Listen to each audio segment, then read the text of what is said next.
The Bhagavad Gita, Chapter 12, The Yoga of Devotion. Arjuna asked, of the devotees who worship you with constant devotion and who worship the Absolute, which has better knowledge of yoga? Krishna answered, I consider them to be the most devoted to me who, endowed with supreme faith and firm concentration, worship me with unwavering devotion.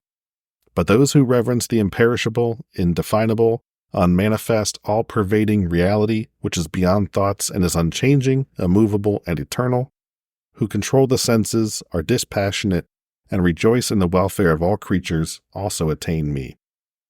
Those who contemplate the Absolute have more difficulty, for it is not easy to realize by embodied beings.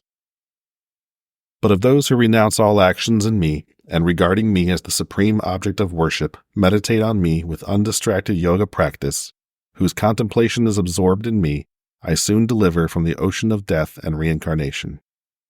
Meditate on me alone, reflect upon and contemplate me. Thus you shall live in me thereafter. Of this there is no doubt. If you are unable to remain absorbed in me, endeavor to realize me by constant practice of yoga. If you are incapable even of yoga practice, then you shall attain perfection by service to me, performing all actions for my sake. If you are unable to do this, resort to devotion to me. Be self-disciplined, abandoning the results of all actions. Knowledge is better than practice. Meditation is superior to knowledge.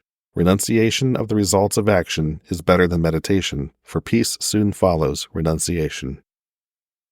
That practitioner of yoga who has no ill will toward anyone, who is friendly and compassionate, free from attachments to possessions, free from egotism and arrogance, indifferent to both unpleasant and pleasurable experience, and patient, who is always contented and even-minded, who is self-controlled, has firm conviction, whose mind and intellect is fixed on me, and who is devoted to me, is dear to me.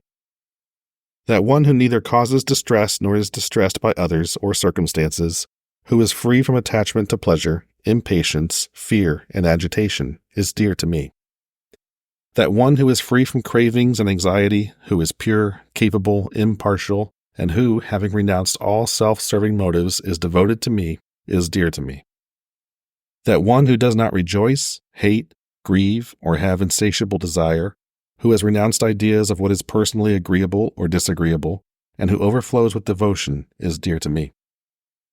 That one who behaves equally to friend and enemy, honor and disgrace, cold and heat, pleasure and discomfort, free from attachments, indifferent to blame or praise, silent, content, homeless, even-minded, and full of devotion, that one is dear to me.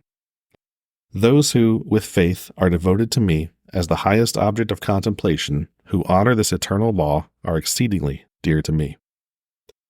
In the Upanishad of the Bhagavad Gita, the science of the Absolute, the scripture of yoga, and the dialogue between Sri Krishna and Arjuna, thus ends the 12th chapter, entitled Bhakti Yoga, the Yoga of Devotion.